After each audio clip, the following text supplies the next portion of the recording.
So, I watched Deadpool and Wolverine. If you want the short version with no spoilers, this movie is very fun. The action and comedy is great, but admittedly the actual plot and story are pretty bland at best. Again, no spoilers, but if you're nostalgic for Marvel movies and X-Men movies, then you'll enjoy this film fine enough. But I could see if you didn't have much interest in the X-Men films and the other prior superhero attempts, your mileage may vary. Fortunately, Wade and Logan's dynamic is fantastic and they carry the film. No nostalgia required. If you want the long version with spoilers, well then strap on in. There's a couple of weirdly disappointing things, specifically the absence of Fire Fist, Domino, and Cable. I don't know, they were Wade's family in the end of the last one, and I would have appreciated at least a little bit of a cameo. I mean, there's a million other cameos already, but we couldn't afford to get Wade's actual friends? Shatterstar was all we could get?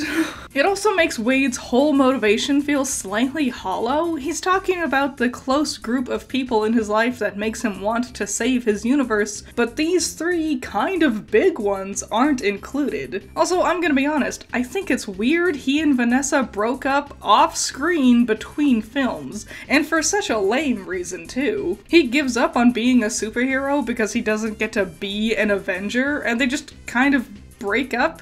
It was just weird and lame, and I wasn't really into it. Really, the whole beginning of the film was the weakest part. It took too long, and it was a lot of droning TVA exposition. Things really popped off once Deadpool finally went off looking for a Wolverine to bring back to his timeline. And like I said, their dynamic is the best part of the film. Honestly, I wish we got to spend way more time with just the two of them getting to banter with each other. Not only were those scenes the most entertaining and funny, but also their growing friendship was the real emotional core for the film. Unfortunately, a lot of this movie gets distracted from their dynamic to instead bend over backwards, shoving a ton of fan service into the story. And like, on one hand, that's really neat. As a longtime fan, I won't lie, I geeked out getting to see Johnny Storm again, seeing Pyro and Lady Deathstrike, all that stuff. But on the other hand, the fan service also felt like it was a little bit of a distraction in the long run. Towards the end of the film, they team up with Blade, Elektra, Gambit, and X-23, and we spend way too much time on them, and I don't really care. The only one that really mattered to me was X-23 because of her relationship with Logan. That's kind of a big deal for our characters here. But Elektra? I mean, I guess she's neat. Gambit? I don't know, it's cool seeing Channing Tatum play the character finally. Blade? I'll be honest, I never watched Blade's movies before, so I don't really care. The movie is so painfully reliant on nostalgia baiting you that there really is no story beyond the paper-thin excuses to have Logan and Wade bumping into various Marvel classics. And then they just chew up screen time, and I found myself just anxious to get back to the two boys doing shenanigans on their own again. And like I said, if you're not wowed with the references, if you're not interested in these characters like Toad or Azazel, if you haven't watched these old, notoriously bad films, then I think there's huge chunks of this movie that are going to feel like a slog to you. And honestly, the villains are super weak in this one. Really boring, but that's pretty par for the course with Marvel, honestly. It's not all doom and gloom though. Like I said, the action choreography is really impressive and cool. Some of the coolest fight scenes we've gotten in a long while. Wade and Wolverine in the Honda was especially a highlight. Not only that, but every joke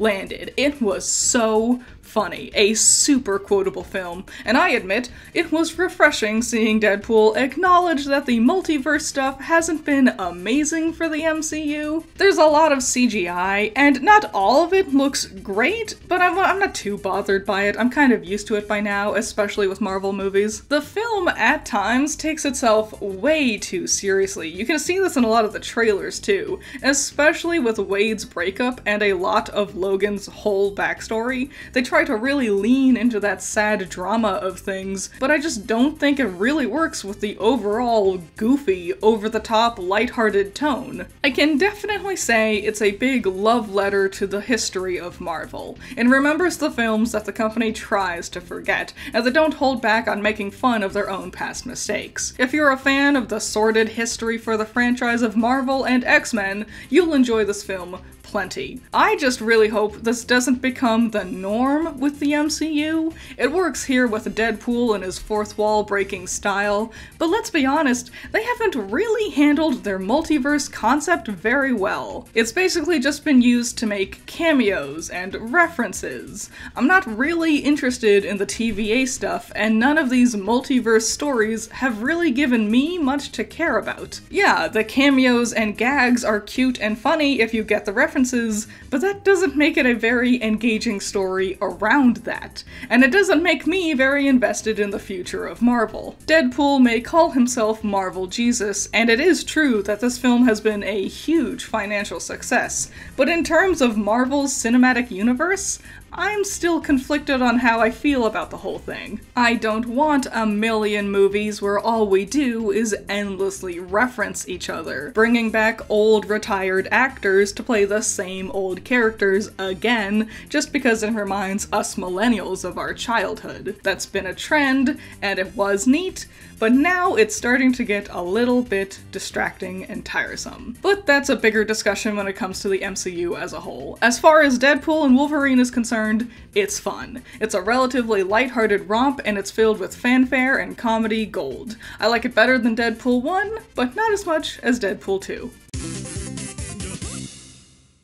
Shout out to my $10 patrons, you're all amazing. Andrew, Valhalla Knight, Chamomile, Classy Critic, Noah Perkins, Sunny Shy, Genital War Thunder, Jake, Amber, Hype Man, Isaiah, Scaring Crows, Not All That Evil, Messiah Complex, Jacob, Ben's Sketchbook, Rain, Omega Fighter, Trash, Wild Pilot, Josh, Twisty, Juan, Bunkin Duncan, Lycan99, Hoodie Angel, Ranger, Hut Mutt Butt, Cloudy Days, The Enigma, and C1 Trooper. So yeah, if you've seen Deadpool and Wolverine, let me know what you think about it. It is fun, but if you don't get the references, I imagine your enjoyment would be very limited. So let me know what you think if you've seen it before, if you haven't seen it, are you looking forward to it? Why or why not? What's your favorite X-Men movie? Who's your favorite X-Men character? I like Nightcrawler. So yeah, any and all thoughts and opinions, leave them in the comments below. I would love to see them, and I'll see you in the next one. Bye bye.